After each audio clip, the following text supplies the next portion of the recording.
What's up, Lions of Liberty fans? You can now support this show on Patreon and get exclusive access to bonus audio and video content, including Conspiracy Corner, Degenerate Gamblers, bonus segments with guests, and so much more. Head on over to patreon.com/Lions of Liberty.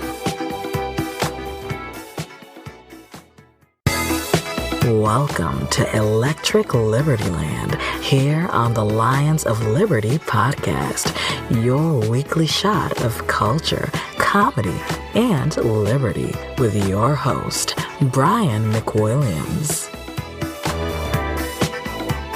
Yo, yo, yo, back in the saddle again, my friends, my little gelflings of liberty. Notice I say gelflings, not the podlings. And if you don't know what I'm talking about, get a clue. It's one of the best Jim Henson movies ever made. A little film called The Dark Crystal, which scared the living shit out of me as a child. But damn, it's a good movie. Podlings, though.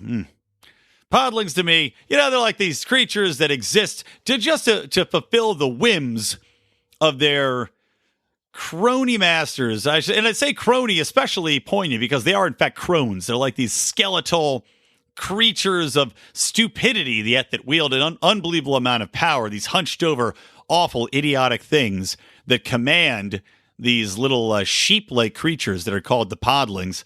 Brings to mind Maxine Waters a bit. Just a horrible old crone that has an incredible amount of influence over all sorts of idiotic little round things. But we'll talk about that a little bit later today. Now then, getting into the show, this is Electric Libertyland, episode number 78. And, of course, this episode originally was supposed to be having taken place at Porcfest. And sad to say it didn't happen. We did our Libertarians in Living Rooms Drinking Liquor show, which you heard on Monday.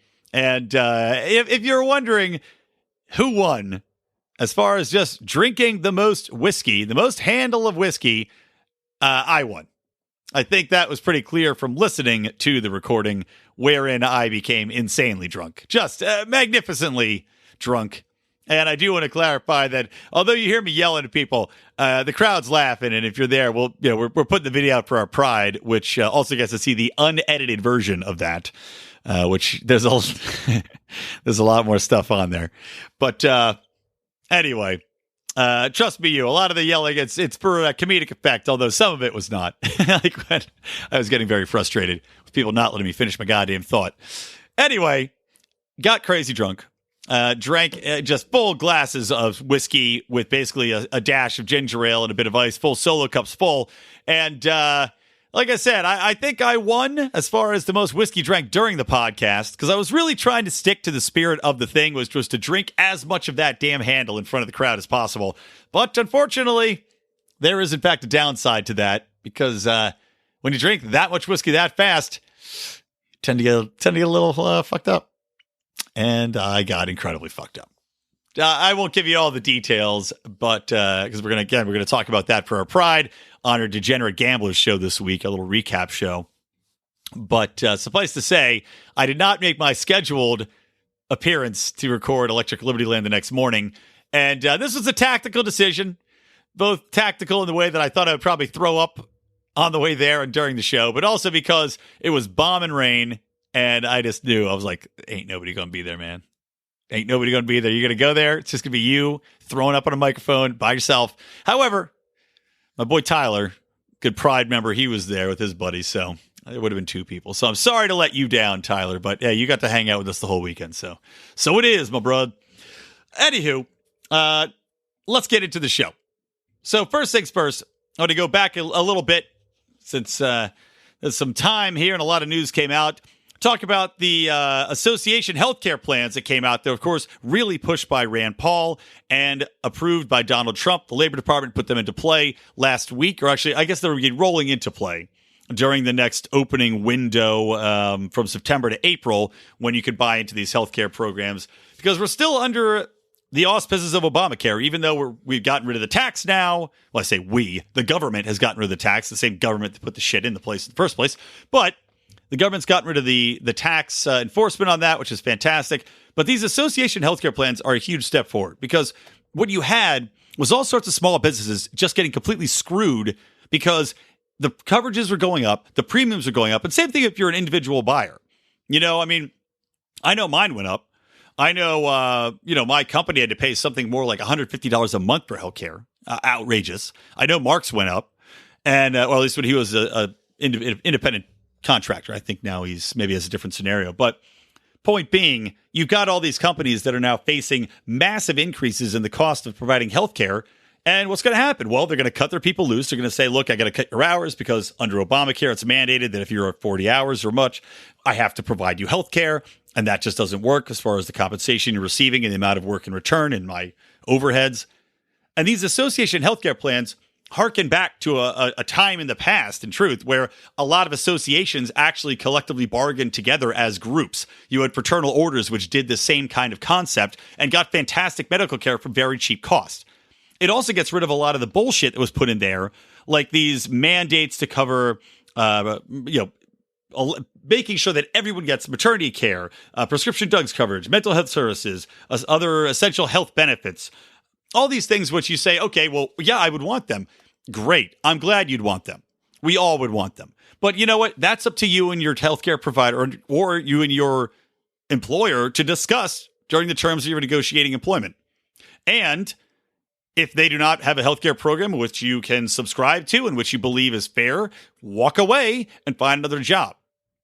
I can't stand the concept that government can force every employer to have the exact same healthcare coverage, and you must be mandated to cover these things when it's simply not financially possible for you to do that a lot of the time. And it's idiotic to say that across the board, this is a thing that must be done. It's the same thing with where you say, okay, well, you're trying to force a federal mandate across all the states saying that people must pay a certain amount, a certain wage. Meanwhile, when you're looking at Seattle, the douches in Seattle, that might make sense. When you're looking at a place like Los Angeles, that might make sense because you have a higher rate of living, higher cost of living for everything. So you say you have to pay a wage that operates accordingly. And market would dictate that regardless, because if people can't work at a wage they can live upon, whether or not you have to have a roommate or two, which guess what? I did for the first 10 years I lived here. Well, you can't just say you have to pay that in places that are outside of major hubs. And this is also the problem, by the way, when we talk about city concepts versus rural concepts. People in the cities don't understand that life ain't the same outside of this little walled region that you believe in should be considered the end-all be-all for society and for opinion. Because what ends up happening is that you go an hour outside of Los Angeles and you have these smaller communities that are arguably very much rural. They've got a small population. They've got low cost of living. They've got low rates of cost for home ownership. So why would it be expected of them to pay somebody $15 an hour when probably that's what somebody that runs the business is making, because your economy is simply not at the same point as a major city? It's just completely idiotic to anybody with half a brain cell to rub together when you look at it from a macro perspective and say, different areas have different financial models. They have different economic systems that operate independently of what you might have in the most populous and most prosperous city in America. So anyway, these healthcare association plans do a good job of addressing that. I am beyond happy to see them being rolled out here and see Obamacare get another punch in the dick, because God damn it, I hate Obamacare. All right, we're going to keep crack-a-lacking here because I have a lot of shit to go through. Next thing we're going to talk about. All right, let's talk a little bit about free speech and the ACLU. Because a leaked internal memo revealed that the ACLU has completely decided to put its tail between its pathetic little legs and abandon essentially what has been its core motive, its core driving principle for the entire time it's been in existence, and that is free speech. Here is an excerpt from the leaked memo. Our defense of speech may have a greater or lesser harmful impact on the equality and justice work to which we are also committed, wrote ACLU staffers in a confidential memo obtained by former board member Wendy Kaminer.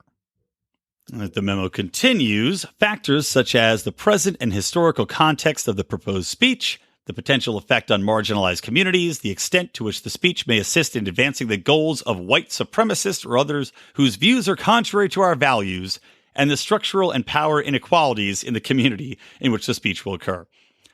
This is the ACLU, which should just call itself the Social Justice Warriors Civil Union now. Because, I mean, really, the present historical context of proposed speech, the potential effect on marginalized communities.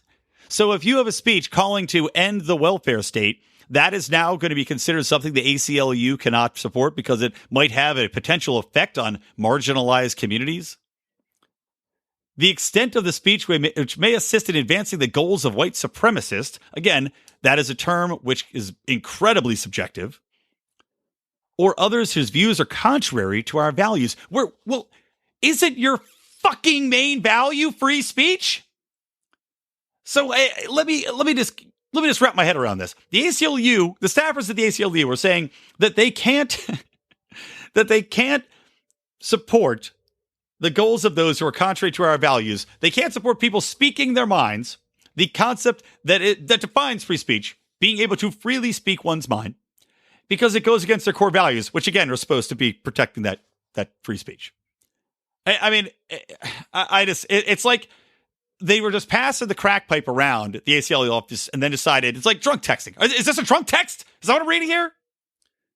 And then, of course, those that support the structural and power inequalities in the community in which the speech will occur. So if it's perceived by the ACLU that a protected group that they choose, of course, this is all incredibly subjective. This is all incredibly adjusted and colored by what's going on in the social justice prism at any given moment in time. It happens to influence the power inequality in the community that they can't support the speech being given. They also go on later to talk about the fact that they can't support anybody who happens to be carrying a weapon. So if you are a free speech advocate and you're speaking on behalf of Second Amendment gun ownership, ACLU will not support you because clearly now the ACLU is against the Second Amendment. So not only have they abandoned their defense of the First Amendment, the reason which this was conceived, for all intents and purposes, but now they're just writing off all the other amendments as well. I mean, this is beyond. I mean, we're literally watching an institution which has stood so strong, which has been so steadfast in its goals, in its stated positions, and was one of the more respectable institutions, completely crumble in the face of cultural attacks from the left. And you can see, just like with the institutions that the universities being taken over by leftists, we're now seeing the ACLU and the concept of free speech be completely altered by the perception that speech is in fact something that is harmful, that speech is in fact something that is hateful, speech isn't something that's oppressive, rather than something that it should be viewed as the exchange of ideas in a free society, and which, as I've mentioned 100,000 goddamn times, is necessary not only to protect people's freedoms, but has been considered in the past.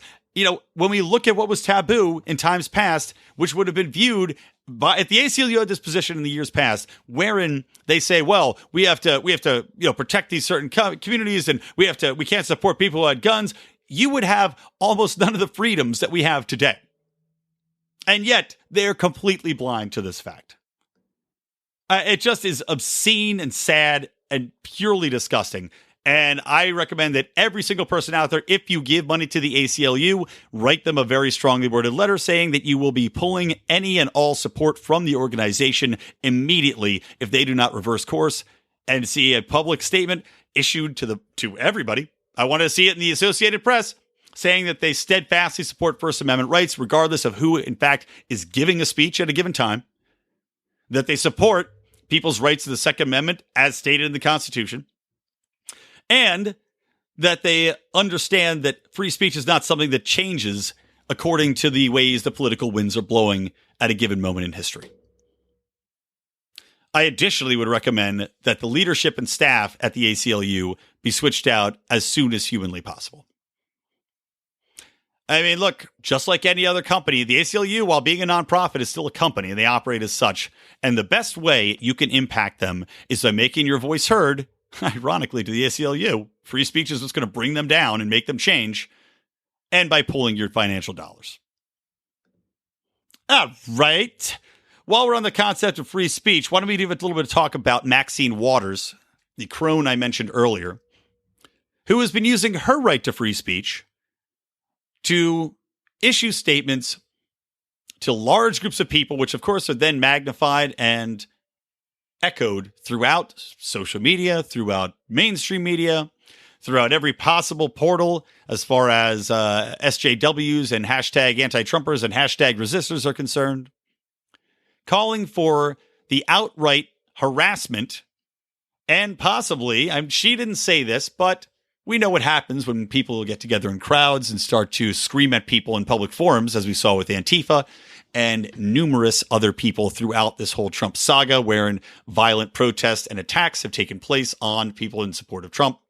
But Maxine Waters had been quoted, and hold on, let me bring up the exact thing that she said, as stating, if you see anybody from the cabinet in a restaurant, in a department store, at a gasoline station, you get out and you create a crowd and you push back on them and you tell them they're not welcome anymore anywhere.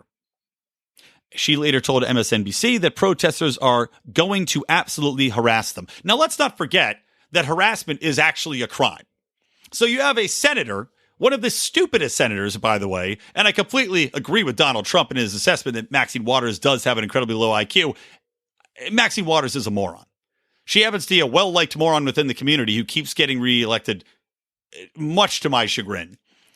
But we see her say things like this, and we say, okay, this is not a very intelligent person. Because people who are not very intelligent are the first people to spring to using violence against somebody or to using these type of measures. I don't like what they have to say. So instead of talking to them, instead of having a rational discussion with them, I say, everybody go out and yell at them in public and make sure that they can't eat anywhere and they can't shop anywhere. That is absolute harassment, and it will lead to violence.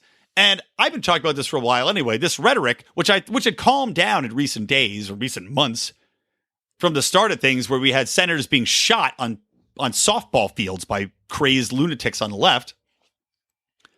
And of course, Rand Paul being tackled by his insane neighbor, which he still says is over lawn clippings. Completely wasn't. And of course, the guy gets 30 days in jail. Ridiculous. Ridiculous. And now Rand Paul is suing in a civil suit, and I hope that he takes him for all he's worth and puts him out in the homeless area. But anywho, you've got people that are they're already aggrieved. They're already angry. There's already nothing that they can do in a rational sense. These people are already completely blinded to anything that Donald Trump can do that's good. They've already been told that Donald Trump supporters are, that are the deplorables of the world, that these people have been dehumanized, which is my biggest concern with rhetoric like this. When you're talking about an enemy of yours and you're saying these people are evil, these people have no souls, these people want you and your families to be kicked out of the country. They don't want black people to succeed. They don't want LGBTQ people to succeed. They now have been dehumanized. They now have been taken, just like in a war, they've been so propagandized against anyone that disagrees with their viewpoints without even discussing with them, without having a person-to-person conversation to find out why they think the things that they think, that they are now just viewing them strictly as the enemy. And when you are viewed as the enemy, your private property rights go out to the window of these people. They're more than welcome to aggress upon you. They're more than willing to follow you around and harass you and try to make your life a living hell. This is crossing such a line. And we've seen the backlash. Even Nancy Pelosi, the other crone in Congress, it's like mirror clones, these two, different sides of the racial barrier, but goddamn, man, they can play the mirror game. They're both so old and cronish. But we've seen even Nancy Pelosi pushing back and saying, this is too much. You cannot, as a senator, try to rouse people, to harass people and incite violence. I mean, we're talking about free speech, right? Isn't that the one thing you're not allowed to do with free speech? Isn't that the one area in which people say, okay, this is too much? If you're trying to incite violence, Maxine Waters is trying to incite violence. That is simply what she's doing. And there's no way around it. And she can say, and she has said, it's such an idiot, this woman. She goes on, she goes, here's the amount of times that Trump has incited violence. As if, number one, I can't remember Trump actually inciting violence necessarily. That doesn't mean he hasn't done it. But, so two wrongs makes a right? Is that what we're arguing here? This is the same thing with the goddamn, Trump-Obama thing. These Johnny-come-latelys, when it comes to the border and the immigration issue, saying, well, yeah, Obama did it, like the people on the right. Well, okay, well, it was evil then. And the Johnny-come-lately saying, well, Trump's the devil. Nope. It was evil then. It's evil now. Evil's evil. Same thing. If Trump said and tried to incite people to violence, then that was fucked up. But of course, at the time, he also was not president of the United States. And if he said anything as president of the United States, inciting violence or telling people to harass people, which I don't think he has. Again, I think maybe during the campaign, he might have said, if there's people in causing a ruckus, don't let him do it or something. But you can't simply say this is an excuse as to why it's okay now. Just like with the immigration. Saying that Obama did it, what about Obama, doesn't excuse the action. And just because Trump did it doesn't excuse your inciting people to violence and trying to incite people to harass people that are just trying to do their jobs. Now, that being said, I have no issue with the owner of the Red Hen asking Sarah Sanders Huckabee to leave. I have no problem with that whatsoever. Do I think it's stupid? Yes, I do. I think it's idiotic. But whatever. If you have somebody in, they said that they had somebody that was gay or lesbian working there, despite the fact that Trump was the first president to ever take office and is openly supporting a gay marriage and has done absolutely nothing to harm the gay community. But if you have an issue and you're a perceived slight against him, well, you own that restaurant. It's your right to kick that person out. And it's absolutely hilarious to me that the left is saying, yes, you should be able to kick that person out. Yeah, good for you. Good for you. Everybody kick all these people on the right out after we just had them cause the biggest shitfest in the world because a baker didn't want to make a gay wedding cake. Again, as a private property owner, owning a private business and would sell them anything else. This is in fact worse because the baker would still sell them. He would still serve them anything else rather than make this one wedding cake. Or I'd say not rather than, just in general, anything else you want that I make. However, I just cannot give you a cake that is based upon a religious ceremony, which I object to. That's his option. He owns the business. And he was still letting them shop there. These people are saying, just because I don't agree with you politically, you may not come in and sit in my restaurant or eat at my restaurant. You can't be on my property. And yet the left has this cognitive dissonance where they say, this is great, this is okay, but this other thing is evil. Discrimination is discrimination. If you want to discriminate somebody based on one thing or the other thing as a business owner, that's your prerogative, isn't it? And just as with Masterpiece Cakes, and just as with all these other places, you know what? The best way to flip this is just let the free market decide. They've got social media, they've got a Yelp page. When you do something like this, when you kick somebody that's a Trump supporter out, well, guess what? You're going to have a lot of people writing on your Yelp page, aren't you? You're going to have a lot of people impacting your reviews because of your bigoted views. And yes, you are a bigot. Just as on the other side of things and the free market impacting that. You made a decision. You now bear the brunt of that decision within the free market, within people coming and spending money at your store. And people on the left are free to go in there and support her decision. I'm sure there will be tons of them that do that. People on the right are free to boycott it. But you have a decision. You have a choice on your private property. So while I don't think that the hashtag civility has gotten any higher, and while I think that Maxine Waters is an absolute fucking clown, I can't disagree with this person's actions. Now, I will, without a doubt, disagree with mobs of people following cabinet members around and harassing them, which, again, is illegal. That is an act of aggression. And frankly, is disgusting in a society like we have today. And it's kind of funny because we have all this conversation about bullying in schools and cyberbullying and people killing themselves because of cyberbullying and bullying. We have all these campaigns, these PSAs. Don't bully, talk to people, give everybody a chance. Don't be a bully. And yet we've got Maxine Waters acting like a bully. We've got people that are complaining that Trump acts like a bully. And at the same time, we've got people on the left that call Trump a bully, actively calling for people to get together in groups and to bully his cabinet members into submission. You can't write hypocrisy like this. If you wrote something like this into a script, no producer would make it. They'd be like, this is such an over-exaggeration. This is so stupid. This is so hypocritical. No one would ever be dumb enough to do it. And yet we're seeing it play out right in front of us right now. After Donald Trump's been in office a full goddamn year, we're seeing this play out.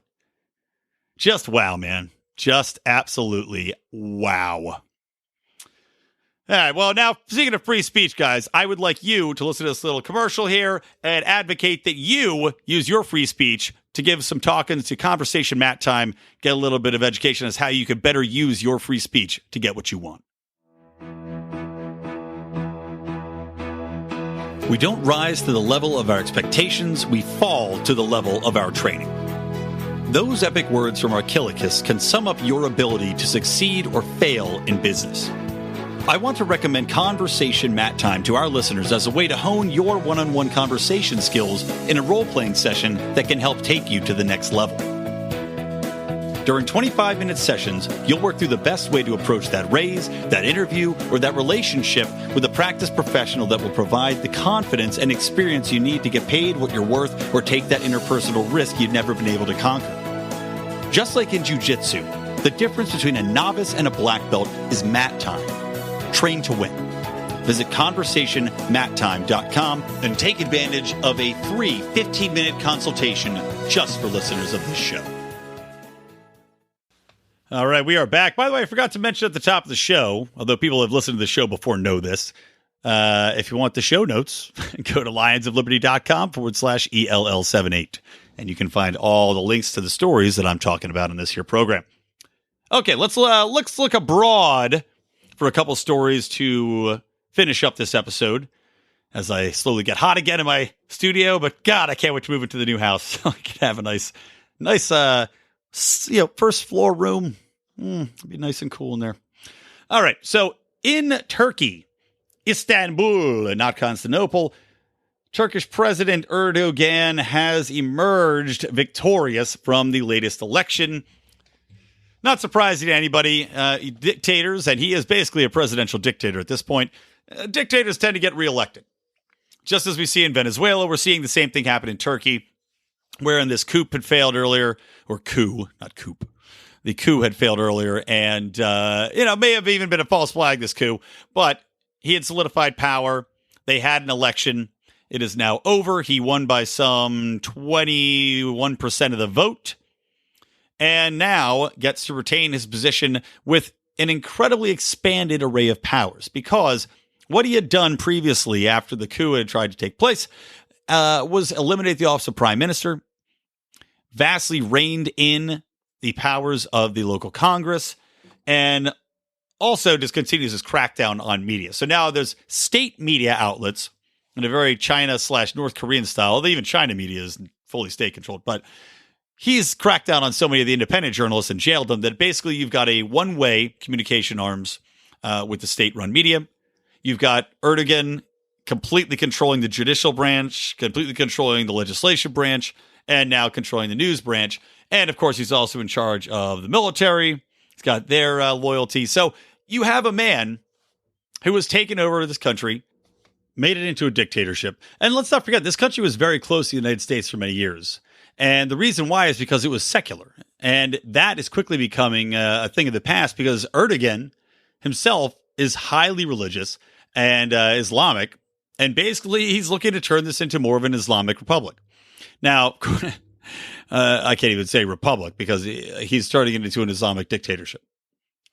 Now, this is interesting because I can't help thinking about the calls for people after Hillary Clinton lost the election, yet won the popular vote, that people that wanted to get rid of the Electoral College. Because I look at something like this and I say, you've got this psychopath, power-hungry dictator that has taken the control of the country.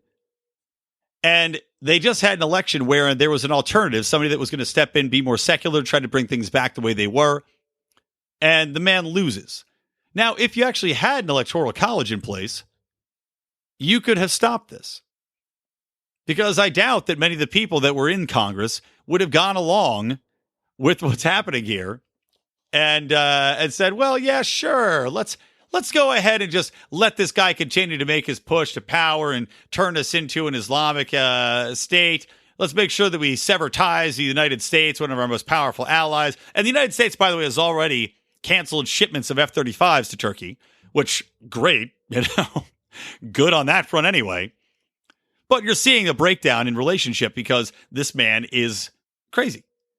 But just saying, when you've got this straight Democratic vote that decides things, you get into all sorts of issues. This is why the Electoral College is so incredibly important because, in our case, granted, it's more involved with representing people that are not based in city centers, as I was talking about earlier, and you're trying to give more of a voice to the entire country and different ways of living. But I do feel that it has weight in this situation as well, wherein you could have stopped something like this from happening. Okay, move on to the next topic, Brian. Okay, I will.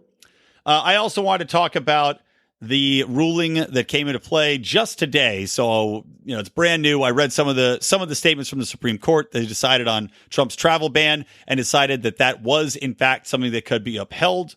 Now, I'm seeing publications like Reason say that this was an incredibly terrible decision. However, and look, you guys might not agree with me on this, but however, to me, it seems like this was held up and the Supreme Court had every right to hold it up. When we're looking at the laws in place, the president and Congress, they do have the right to decide who comes in and who does not come into this country. Now, the arguments for this, you'd say, people are saying, well, it's a free speech issue because he's targeting people based upon their religion, which, looking at what countries are allowed in and which ones are not allowed in, that is just simply untrue. And they're saying that this is based on, this is horseshit because Trump had said such mean things about Muslim when he was on the campaign trail. Which, again, to take it into account, you would say that Hillary Clinton should be deported because of her comments about people that lived in this country. Just throwing that in there. But you cannot simply say that, okay, well, because Trump wants to take certain actions to ban people coming in from war-torn areas that happen to harbor a huge amount of militants that have it out for the United States, that this is somehow a free speech issue because he doesn't like Muslims. Meanwhile, he's letting in countries that have incredibly high Muslim populations. It doesn't make any sense. You either, if you're going to ban it, if you're going to say this is a free speech issue based in religion, then all the countries that have Muslims would be banned, or you would say anybody of a Muslim faith would be banned. You can't just say, well, Trump's banning these certain countries. If he's only banning certain countries and he's not banning all people of all religions in Muslimhood, then this is not a free speech issue. So I think the Supreme Court got it right on that front. I also think that while I may not necessarily agree that the president should have this much power, it is delineated that he has this power, that the president and Congress do get to pick and choose who's let into the country in regards to setting the standards, in regards to you saying that people from a certain country may not be allowed in. That's just the way it is. And while I may argue that the people that are not being allowed in from those countries, because of the reasoning behind it, that there are terrorists, that there are jihadists, that there's a large amount of potential combatants that would be coming in looking to harm American interests, while I may say that, well, that's all due to the actions we've taken over the last 75 years of constant aggression within those countries and within regions neighboring those countries, it still doesn't mean that it's illegal to do. And, the ban in general, I thought was a little bit idiotic just because stepping up security measures seems like a better solution to this. You already got pretty strict solutions in place as far as background checks, as far as waiting on people. I mean, it just seems like they were already talking about increasing the checks and increasing all the barriers of entry and the amount of wait time you have to go through and the amount of fact checking that's being done into these people before they come over here. So it seems like that would have just been a better solution, or to just keep the same solution and allow them to come in. But just weighing in from the position the Supreme Court was looking at it, I think that they got this right. So there you go. Feel free to disagree with me on it, should you like. I know we've got some legal scholars out there. My brother-in-law, of course, up in the Bay Area, our local scholar Rico. Maybe I'll talk to him a little bit about it on Degenerate Gamblers this week. We'll see. Okay, last thing for this show. I do want to talk about this ridiculous poll that came out. So the Thomson Reuters Foundation hosted a poll, and they asked 550 experts who focused on women's issues to rank countries based on a number of key issues, including access to healthcare, prevalence of sexual abuse, and discrimination. They then listed the most dangerous countries for women. And I'll read off this list to you and let me know if this sounds a bit ridiculous. Number 1, India. Okay. India probably is dangerous for women. Number 2, Afghanistan. Yep, makes sense. Number 3, Syria. Okay. Number 4, Somalia. Number 5, Saudi Arabia, which you'd think things would be getting a little better there. Number 6, Pakistan. Number 7, the Democratic Republic of Congo, which that is truly atrocious. Surprised that's not number 1. Actually shocking to me that that's number 7. Number 8, Yemen. Again, that's probably due to ISIS using Yazidi women as sex slaves to be sold and sold again. Truly horrific. Truly horrific actions being taken over there. And by the way, quick aside, organization I work with in regards to public relations, they're called Jihad in Unum. You can find them at jihadinunum.org. But should you be interested in helping Yazidi women, Yazidi children, they're doing work over there to expose the genocide that's taking place at the hands of ISIS and doing work to establish camps where these women are trained. They're trained to sew, but really it's more the psychologists that are there while these people are being trained to sew and re-enter the workforce on their own. They have psychologists who are there walking around, working with the women and trying to get them over the mental barriers of being raped constantly over and over again by ISIS and help them get back into society in a functional manner. So they're doing pretty good work. Okay, back to the list. Number 9, Nigeria. And number 10, the United States. The United States of America, they are ranking as more goddamn dangerous to women than any number of Muslim countries, any number of countries that are under Shiite rule, any number of countries that are over in Africa that are non-Muslim, where things are just basically third world, any number of countries in Latin America, any number of countries all over the world. 100 countries. The United States is ranked worse than those in regards to access to healthcare. And I mean, are you shitting me? You're telling me that women in the United States are having a problem getting access to healthcare, especially in the era of Obamacare? I'm dumbfounded by the fucking bullshit they're pushing here. A prevalence of sexual abuse. And an addendum to that, they acknowledge they held this poll when? Oh, right after the hashtag Me Too shit all came out. When every woman was saying that because she got called honey, yes, that's a real example from somebody that I'm friends with on Facebook. She was called honey at work, hashtag me too. And discrimination. Again, where's it coming from? The debunked wage gap? It's just outrageous. So basically, here's what happened. Let me break this down for all of you. They asked 550 experts, many of whom are based in the United States, because we have the luxury of having people that can be experts in that in this first world country that we live in, that you can have a very good living being an expert on women's issues in America in 2018. A large number, of course, of those people that are working on these women's issues in 2018 are women and happen to be getting grant money, happen to have a very, very fantastic business talking about these same women's issues. So do you think there's a slight bias to say that the United States, where all of these privileged people compared to the entire rest of the fucking world happen to live and work, to say that the United States is facing all sorts of issues here? Because you know what? When I walk down the street, I don't often see women getting stoned to death here. I don't often see women who barely work. I tend to see women who have taken a place in an active workforce. I tend to see people that are women of power all over the place. I happen to be married to a wife who makes more money than me and is just fucking killing it. She's awesome, by the way. I see a shitload of opportunity. I see a shitload of free clinics all over the place that service women. I see emergency rooms that can't turn you away. I see Obamacare availability heavily discounted to any single person, man, woman, or child that needs it. And I see ample amounts of charities that deal with victims of abuse or that might need healthcare or that have a discrimination issue who will take legal action on your fucking behalf. But please tell me more about how the United States is the 10th lowest country in the world on women's issues. You fucking group of fucking pieces of shit. Ungoddamn real. And on that rage-filled note, look at that, whiskey-free, not even drunk on the whiskey, still managed to get that much rage because this is so ridiculous. And you know what? You know what pisses me off about this most of all? This idiotic poll is going to be cited as some sort of fact, as some sort of indicator that has any basis in reality, any basis in actual factual poll, or I could say polls. It's a poll. It means nothing. But has any basis in actual statistics, in actual numbers, in actual financial results, in actual real reports of sexual abuse? This is just bullshit in a pretty wrapper.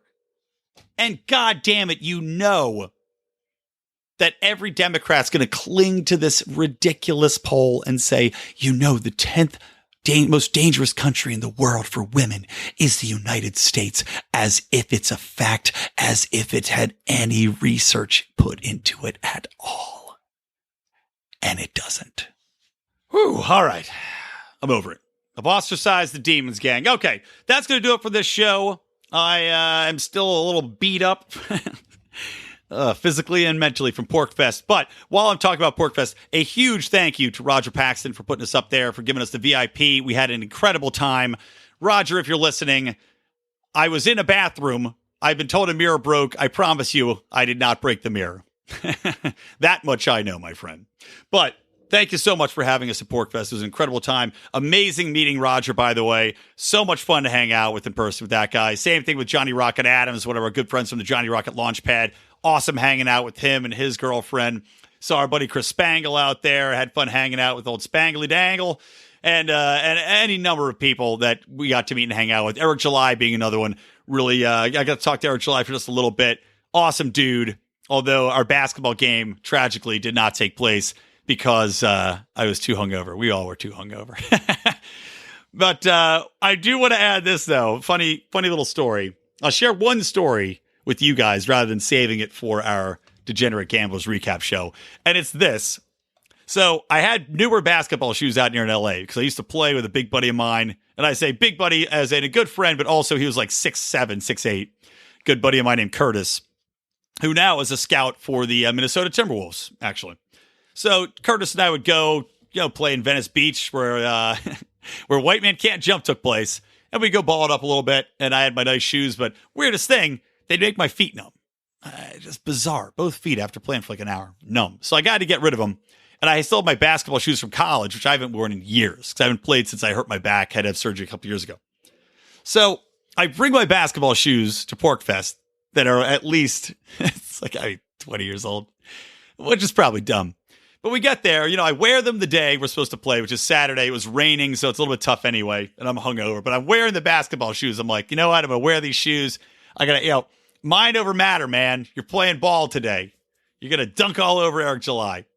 So I wear my shoes, and it proceeds to rain. I'm walking around in these basketball shoes, and by the end of the goddamn day, both of the heels on my shoes have ripped off from the soles. So I'm just walking around with my foot flopping like fucking Muppet heads. Both of them going flop, flop, flop, flop every step I take on both of my shoes.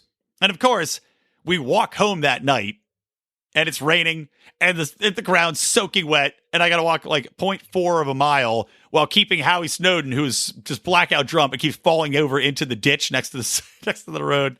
So I got to keep going into the ditch to dig Howie out. My goddamn shoes that are flopping and falling off all over the place. So anyway, that happened. It was a hell of a time, guys. I highly recommend you go to Porcfest. We're going to be returning next year, and there is talk of a Lions of Liberty beer pong tournament, which would be a hell of a hoot. All right, that's going to do it for the show. Remember, guys, listen to Mark Claire with his in-depth interviews on Mondays. Listen to John Odie Odermatt on Friday with Felony Fridays. Make sure to donate and support the cause. Tell a friend. Buy a T-shirt. Our Wake Up Punchy T-shirts, by the way, guys, our good friend Dan Smots, out of the kindness of his heart, made a Wake Up Punchy shirt. And that's awesome. And it's in the Lions of Liberty store now. Just go to lionsofliberty.store. And you can grab one of those, or just visit lionsofliberty.com, and there's a link to the T-shirt store right there. But it's good stuff. But yeah, support the show, guys. Please tell a friend, share it far and wide, and I thank you for your patronage. And of course, join the Pride if you want to hear all the crazy stories and all the additional podcasts that happened at Porcfest, including the unedited If you can imagine an unedited version of me, just completely blackout drunk on whiskey. Good times. All right, that's going to wrap it for the show, guys. From me, Brian McWilliams, from the Lions of Liberty, and from Electric Libertyland, I want to remind you to always stay plugged in to Liberty.